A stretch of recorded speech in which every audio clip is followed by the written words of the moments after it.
कभी किसी को हंसता हुआ देखकर तुम्हें तुम्हारी खुशियां कम लगने लगती हैं क्या? जब किसी की सोशल मीडिया प्रोफाइल देखते हो तो खुद के लिए बुरा फील करने लगते हो ना, कि उसके पास इतना सब कुछ है और मेरे पास वो सब कुछ क्यों नहीं है। हमेशा खुद को दूसरों से कंपेयर करते हो, उनकी अच्छाइयों से, उनके अचीवमेंट से, और एंड में अपने आप को ही हर्ट कर लेते हो।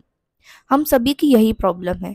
हम अक्सर दूसरों को देखकर, उनकी लाइफस्टाइल को देखकर अपने लिए इनसिक्योर फील करने लगते हैं। फिर हमें हमारा सब कुछ खराब लगने लगता है।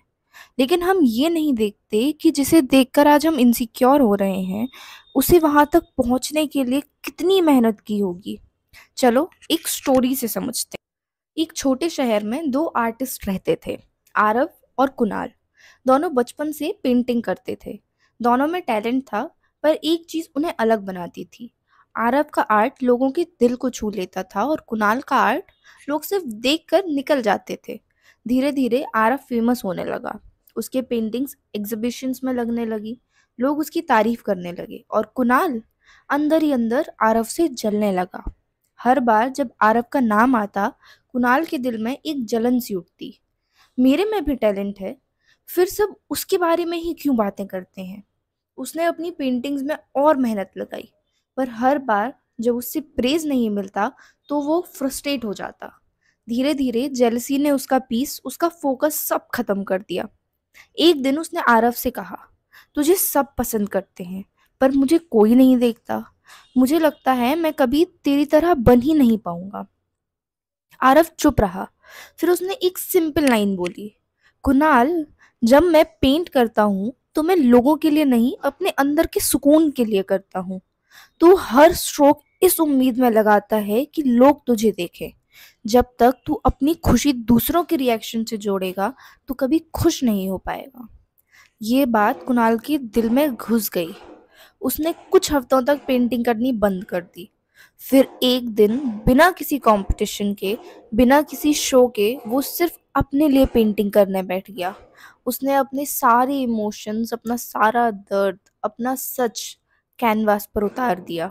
और जब उस पेंटिंग को आरव ने देखा, उसने सिर्फ इतना कहा, अब तेरा आर्ट बोलता है कुणाल। कुछ महीने बाद उसी पेंटिंग ने अवार्ड जीता, पर इस बार कुणाल के चेहरे पर वो पुरानी घमंड भरी स्माइल नहीं थी, उसके चेहरे पर शांति थी। उसने कहा, पहले मैं जेलस था क्योंकि मुझे लगता था उसकी खुशी मेरी कमी है, पर आज समझा हर किसी का अपना टाइम और अपना पर्पस होता है। जब मैं कंपैरिजन छोड़ दूंगा तभी तो मैं जीत पाऊंगा। जेलसी तब होती है जब हम दूसरों की जर्नी देखकर अपनी जर्नी भूल जाते हैं। हर इंसान अपने टाइमिंग में चमकता है, और जब तुम दूसरों की खुशी सेलिब्रेट करना सीख जाते हो तब यूनिवर्स तुम्हें अपनी खुशी का रीजन दे ही देता है। वो गाना तो हम सभी ने सुना होगा, दुनिया में कितना गम है और मेरा गम कितना कम है। ऐसे ही होता है जब हम सिर्फ लोगों के अचीवमेंट्स को ही नहीं बल्कि उनके स्ट्रगल को भी नोटिस करते हो, तब हमें रियलाइज होता है कि हमारे पास तो अभी फिर भी बहुत कुछ है। उनके पास जो चीज़ है वो उनकी जर्नी का रिजल्ट है, और तुम्हारे पास जो चीज़ आएगी जब तुम अपनी ग्रोथ पर फोकस करोगे, ना कि किसी से जेलस होकर बैठोगे। लास्ट में बस इतना ही कहूँगी, लाइफ कोई रेस नहीं है जिसमें हमें हर किसी से आगे निकलना है। हर किसी का टाइमिंग अलग होता है। तुम्हें जो मिलना है वो तुम्हें ज़रूर मिलेगा। हो सकता है अभी तुम्हारा टाइम ना हो, लेकिन जब आएगा तो जिस चीज़ को देखकर आज तुम जेलस फील कर रहे हो सकता है उससे कई गुना ज़्यादा अच्छा मिले तुम्हें।